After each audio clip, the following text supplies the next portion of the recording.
Hello and welcome to The Buzz. I'm your host for this episode, Mad Dog Matt Nelson.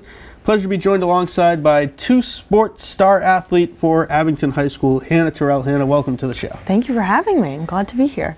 So you are fall sports and spring sports. We'll start talking about the spring as this episode is going to be kind of our spring wrap-up per se. So you competed on the track team. Tell us about what events you competed for on Coach Casely's track team. My main event was high jump, and I also competed in the hurdles, 100 and 400, which the 400 was kind of painful, I'm not going to lie. Probably my least favorite event, but it pushes you in a certain way, and it's really rewarding. I also did the Heptathlon at the end of the year, which is 7 events, and that was definitely a challenge, but I enjoyed it. What's 7? So it was 100 hurdles, high jump, 200, 800, long jump, javelin, and shot put. Wow. Yep. So it's kind of all around track and field, not just specializing one or the other. Yeah, and when we were there, it was like people were good at certain events. No one was really great at everything except for like a few people, so it was a good environment. And considering we only trained for about like a week and a half, I think we did pretty well. So what's it like switching distances, running the 100 all the way up to the 800 in the heptathlon? Yeah, that was kind of crazy. I've never ran an 800 before, and it definitely wasn't what I expected. So it was over 2 days too. So the first day we did the 100 hurdles, high jump, and shot put, and then the other day we did the rest. So running like a 200 and 800 in the same day was definitely difficult, just knowing how like I have to change my extreme sprint at full speed to like kind of have to pace myself for these 2 laps so I don't pass out. So the track team's had a phenomenal run of success the last handful of years. That includes getting all the way up to nationals with Maria Wood. So tell us about what it's like to be part of that team and kind of along for the ride and contributing to that team's great success. Yeah, I mean, it's awesome. Like each practice we know like we have to work for this. Like we are in competition for the league title, for people to go to states. I placed 9th at states in the high jump. Like we are a very competitive team, but also knowing like it's okay if we lose, and we're gonna have those losses to like challenging teams. Like I think we lost to Middleborough, which was a very challenging team, which we were pretty competitive with like last year, I think. But sometimes you fall and sometimes you crush a team, and it's great. And just knowing that like some days you're gonna have better ones than other. So you are losing the fastest the fastest girl in school history. Let me try that again. Due to graduation, Maria Wood. Mm-hmm. So what's the team gonna look like next year, and how are you guys planning on stepping up and filling that void? I think next year we're going to be very young. I think for girls, there are about 3 seniors, including myself, 3 or 4. This year we had a lot of 8th graders who are going to be freshmen this year, so I think they're going to need to step up and like assume the role of high schoolers and know that like just because they're freshmen doesn't mean they can't contribute to those varsity points. We also have some sophomores who are sophomores now to be juniors who are going to step up and are really good. I know Selena Wood is a solid 800 runner. Who else? Jack Regan is a good distance runner. We have people who are like able to excel and are going to be able to step up to those roles. So let's talk about the overall success of the spring sports in general, but Abington sports as a whole. Of course, all the way from the first season of the year, football, getting all the way to the Super Bowl, the winter sports, the spring sports, every season we saw a deep run by at least 1 or 2 teams. What's it like to be part of the athletic program here, and how does that contribute to you being a student athlete? I think it's pretty awesome. Like, it's good knowing that we have successful teams and that we go into the off season, and just knowing like volleyball, we only went 1 game into the playoffs, which is fine. But then football, like it was fun to support the other teams and just knowing like maybe my team's not there, but I'm here for my other teams. And it's just like the whole athlete environment, just knowing we're successful and all our hard work's paying off is a great feeling. So now let's talk about volleyball, looking ahead and a little bit behind to last season. You were junior captain. You stepped into that role really as a sophomore, really taking on a leadership role with the team. Tell us what senior year is going to be like, and what should we look forward to on the volleyball team? I think volleyball is going to be a lot tighter this year. We have a lot of returning players. I think we only had 4 seniors last year, so a lot of our starting 6 mainly is going to be the same. I think we built that connection last year, and it was more like building, and I think this year we're going to be very successful. I'm hoping to pull up some underclassmen, so the year after we're not just have no returning varsity players, which would be kind of nice to get some experience for other people. But I think we can be very strong this year. I'm hoping for a league title.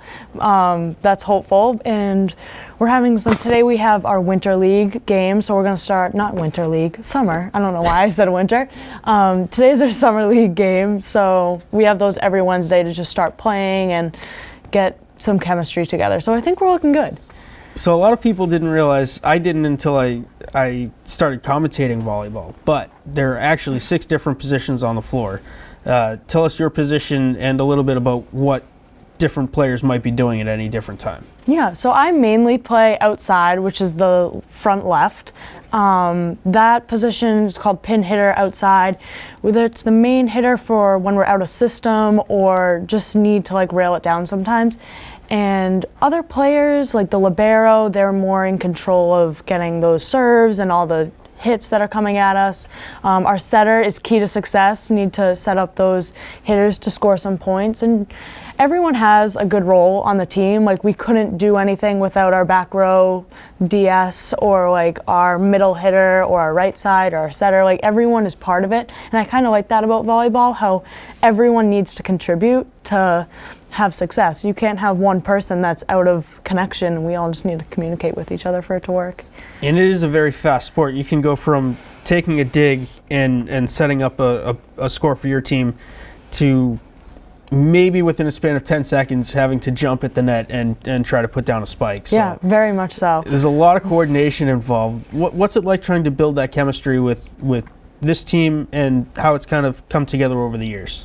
I think the biggest thing is communication and just being able to talk with each other and know like what my setter's sets are like. I know Maddie's sets versus Kayla's sets, or like if our libero's in the back passing, you just know, you have to like realize and take input on what people's hits are like and just know what people are like so I can make the right hit when Maddie sets the ball, or just everything different. And it's good having that connection and just being able to talk on the court, which is a really difficult thing sometimes when everything's going crazy. Like you can bump the ball in 2 seconds, have it be railed down on you like immediately. So it's good to just talk and know the players on the court.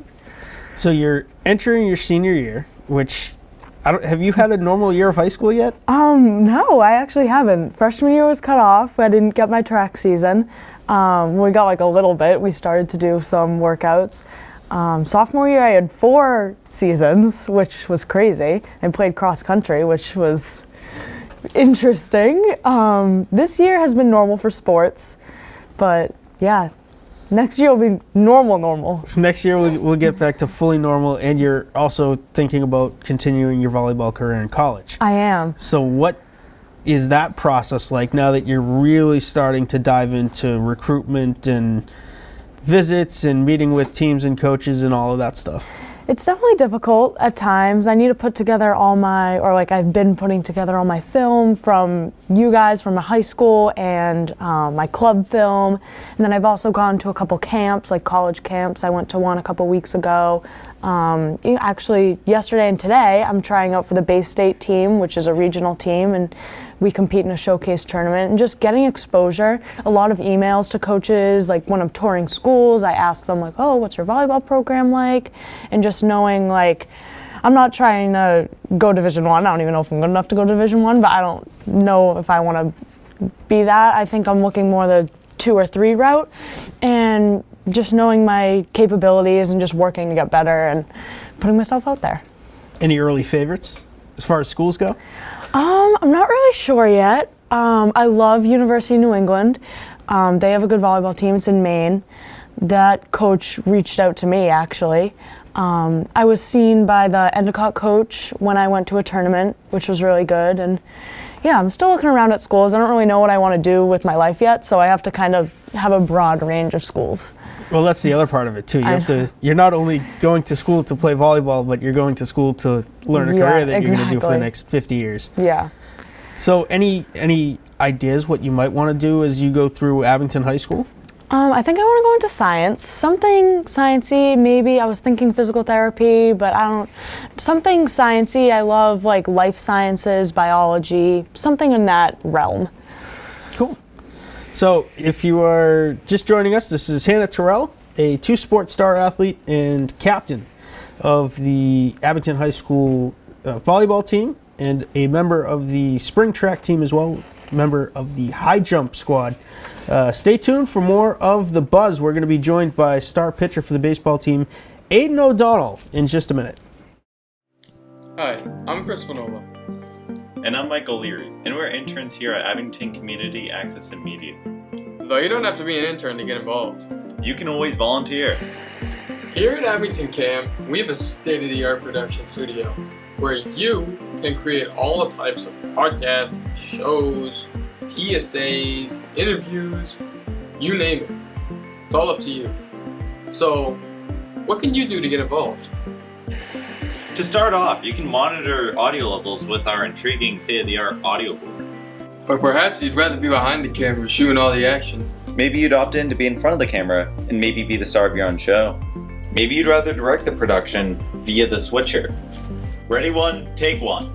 If you want to learn more, come on down to the studio. We always have room for more. If you're interested, please don't hesitate to reach out and come by and see what you can do here at Abington Cam.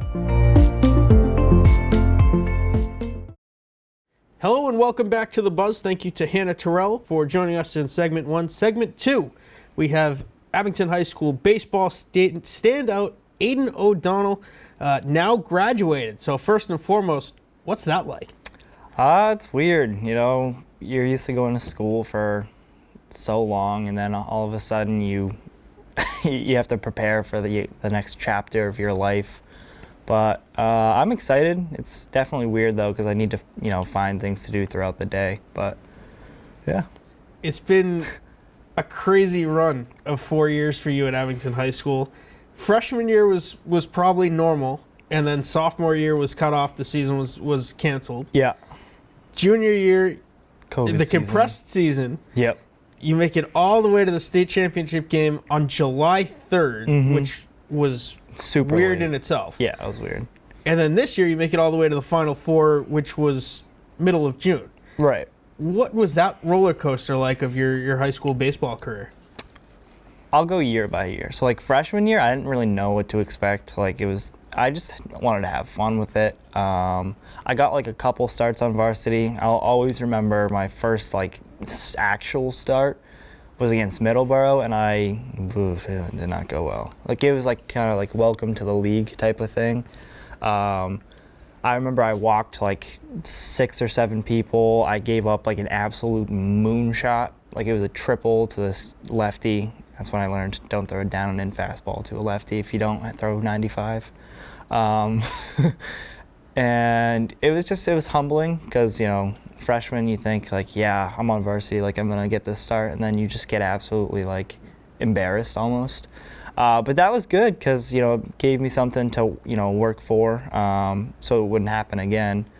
That kind of wrapped up freshman year. It was fun. I was up for the tournament. I didn't play, but it was just good being like a bench piece. Sophomore year got taken away. Junior year, it was weird because like obviously the COVID season we started, I think it was early May. We didn't even play in April, which was super weird, but it was cool. First time like on varsity for real, like sticking there. It was definitely a nice feeling. I knew what I could do, but nobody'd know my name really. Like it was good to like introduce myself by playing rather than what they always say, you want to be seen not heard as a rookie. I was technically like a rookie there, but junior year was good. We really learned how to be a team that year. Later in the season, beginning of the season, we kind of just got to the field, played, but then like as the season went on, we got closer and closer. We had pasta parties, and it was so much fun. I loved that team. Losing stung, but it gave us fuel for this next year, and we carried the team chemistry into senior year. we had fun all year long. You know, we brought sophomores like, you know, Henry, Selen, Steven. They all, you know, meshed very well with us. And even the kids like that weren't on varsity, we were all so super close. We had a group chat. We always went out to eat, you know, team building activities like that. It was definitely special. And even though, you know, we made it to the Final Four, we didn't win, but the memories we made, truly unmatched, I think. It was awesome. So let's go back to that junior year for a second. Yeah.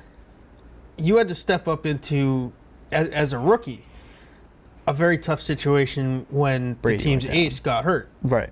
And the sophomores you mentioned also had to kind of everybody next man up. Right. So let's talk about that and how that stunning group of sophomores is going to set up the team for success the next couple of years. Oh, they'll be just fine. I think, you know, next year or the year after that, like, you know, with Spencer, this is his last year. Like, I think this is the year they really, like, you know, take it to the next level, because they'll have the returning players like Henry, John, Steven, you know, those players who got everyday action. And then I think the other sophomores coming up, like Centrella, he's going to be up there.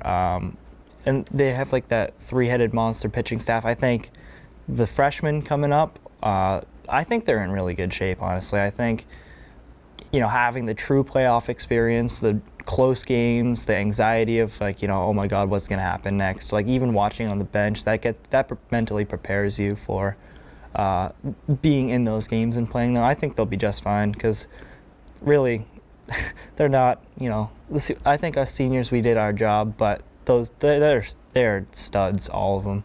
So I'm not worried for them. I think they've got it. So we'll take on the money games. Right. Last year, the state championship against Hopkins Academy. This year, the Final Four against Manchester Essex. Yep.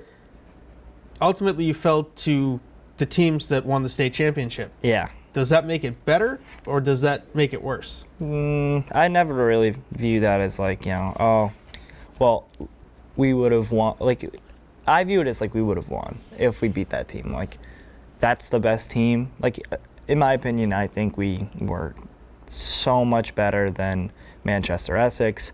We faced Hopkins ace. Like, that's how baseball goes, you know, any given day. But I think last year's team was a lot better than Hopkins. They just had Feltovic, who he's really good. I looked him up after. He's going to Wheaton. And then Manchester Essex, you know, they just, you know, capitalized when they had opportunities. We gave them so many chances. They gave us chances too, and we didn't capitalize. You know, they made like, I think it was 5 or 6 errors that we didn't, you know. Yeah, that was a wildly entertaining game. Yeah. That they would get the bounces. Yeah. And then you That's would how have to it fight goes. back and battle back, and a big strikeout here, a big double play. Yeah, definitely. Big, it it was Henry a getting wildly a fly out in the entertaining roller 7th inning. coaster. It was crazy, but yeah, back to what you said. Like, I feel like we would have won, so it's not really comforting. But you know, I guess it's better than like losing to the team that lost in the state championship, because then it would have like given you like a different outlook on it. To a team that you beat last year in the playoff run. Seekonk, yeah, I remember that game. I think we beat them 4-2. Yeah, that was It was tough. but a wildly entertaining game. So let's talk about the roller coaster of what ultimately is your last high school game. Yeah. Where do you want to start?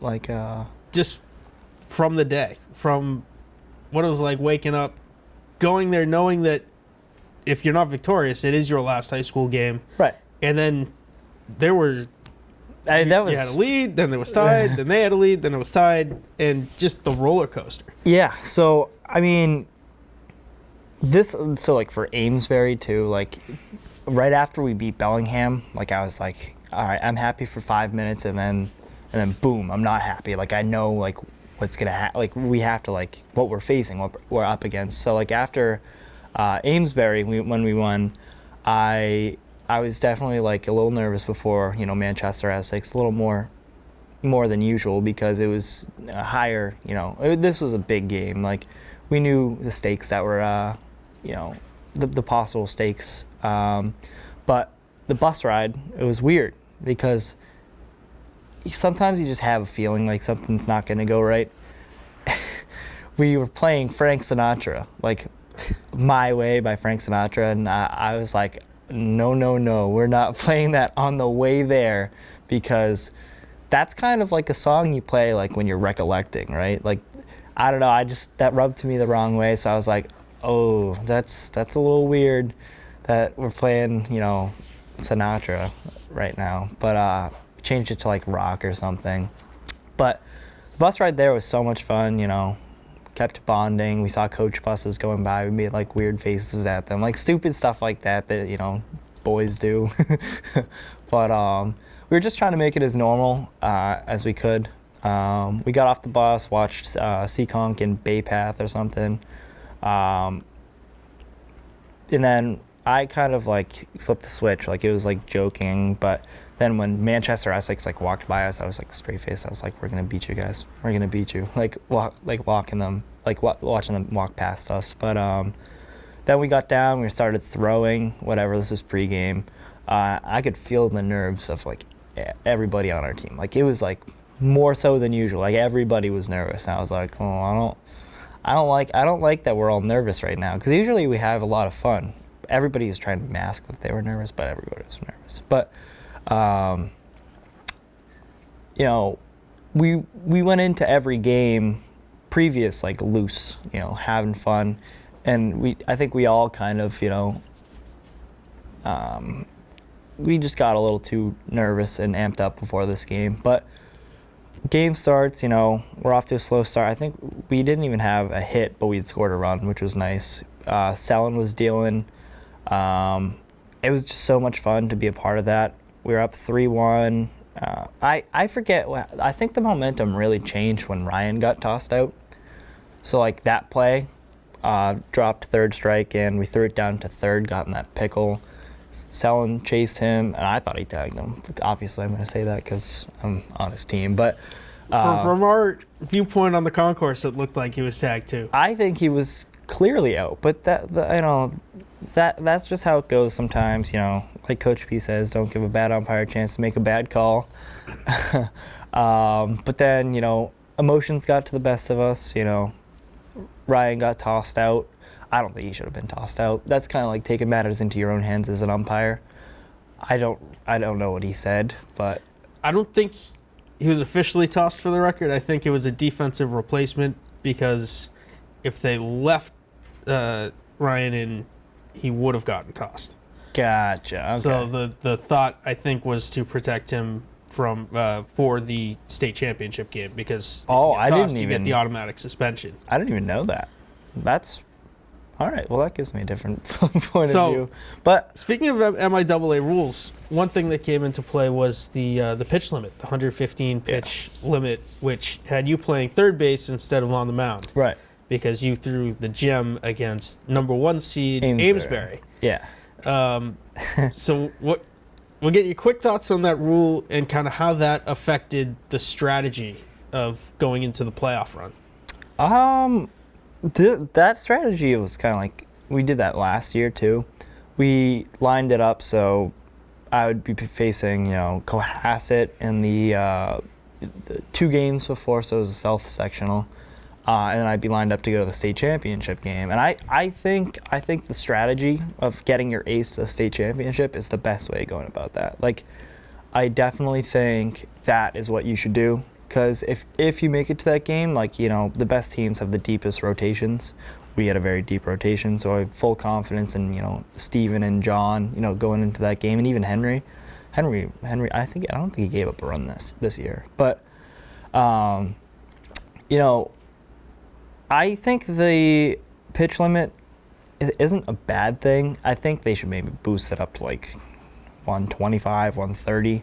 You know, that extra 15 pitches could make a big difference. But I think it's a good idea, just, you know, to save people's arms, because a lot of people do get pushed a lot, and it's not even their decision sometimes. So I think it's good. Playing third base, like, I was a comfortable outfielder last year and this year, but I did have to play third because I I had prior infield experience. I played freshman year and all, when I was younger. But playing third base, it was definitely a mental battle more than anything for myself. Beginning of the year, I hated it.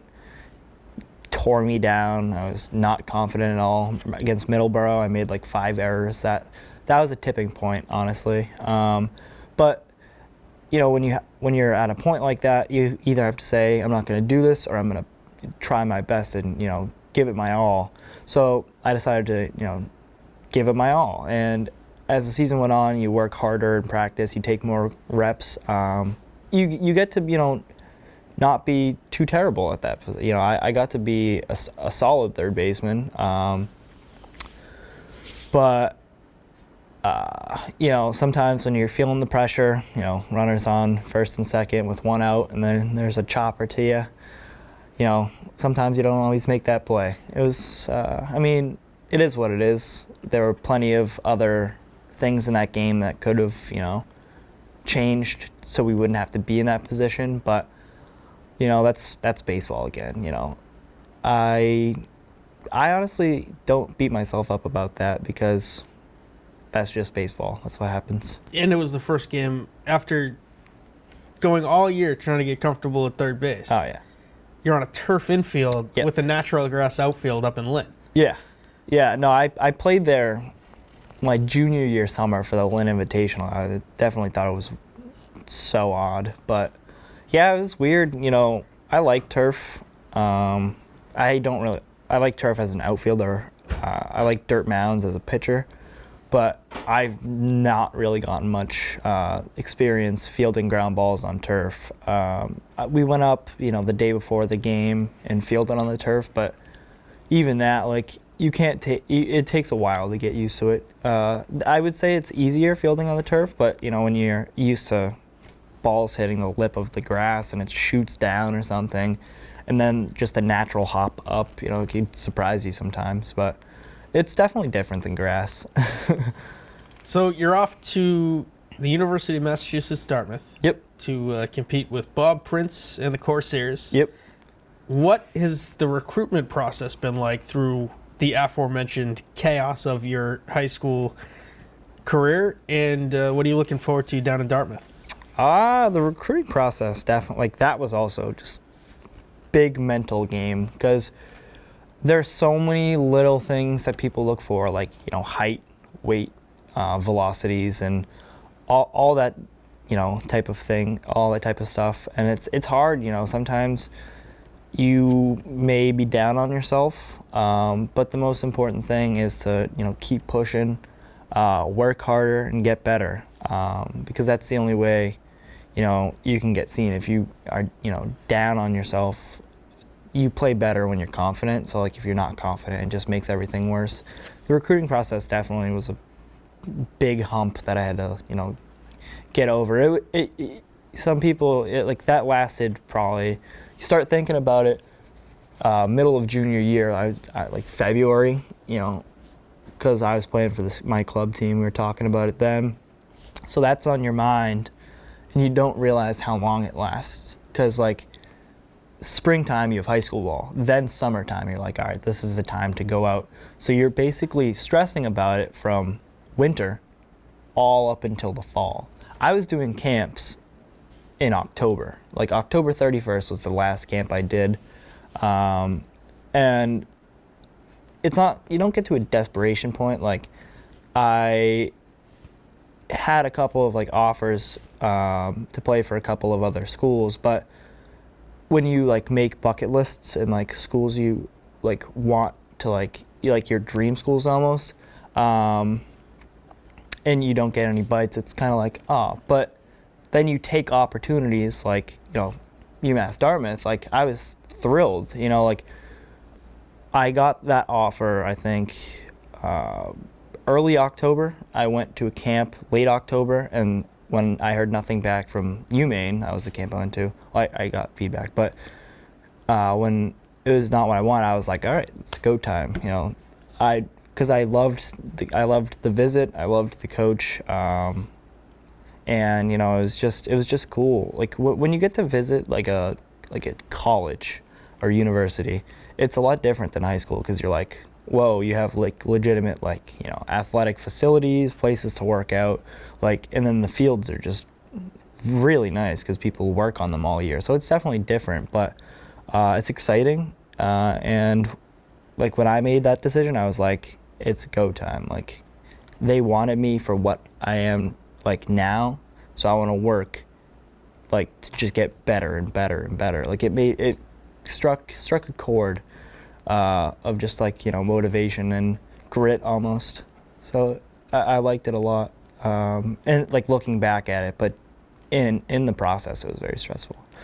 So you're about to enter a division with perennial top ranked in the nation, Eastern Connecticut. Yeah. That's going to be a big motivator for you. Yeah, I mean, it's gonna be. I don't know. I know they were like number one. They won the College World Series for Division III, but you gotta have the mindset that you're just better. I have all summer and fall to, you know, work hard. So I don't know. I mean, I'm not too nervous about it. I'm confident in myself. I've been talking with, like, in a group chat with some of the players too. So it seems like they do a good job of like meshing the younger kids in with the kids who are already playing. But yeah, I mean, I'm just really excited for it. I can't wait to show out and, you know, just ball out. You know what your role is going to be for freshman year, or are you still trying to figure it out with the coaches? When I was visiting, it's like when I was like on the tour with the coach, he said that I would be in the starting rotation like next year, I think. So obviously nothing's given to you, so I'm obviously going to work towards that anyways, but it was nice to hear that. But I'm not taking that as like, oh, you're good, like not a guarantee. Nothing's guaranteed in life, so it just makes me want to work harder so I can be in the rotation as a freshman. That would be big, I think, you know, for experience and development, I think. Especially because in college, at the D3 level, every game day is a doubleheader. Right. So that's obviously a lot different from anything you've dealt with high school. They're going to need a lot of arms. Always. But yeah, it is. It's going to be a change, but I'm ready for it.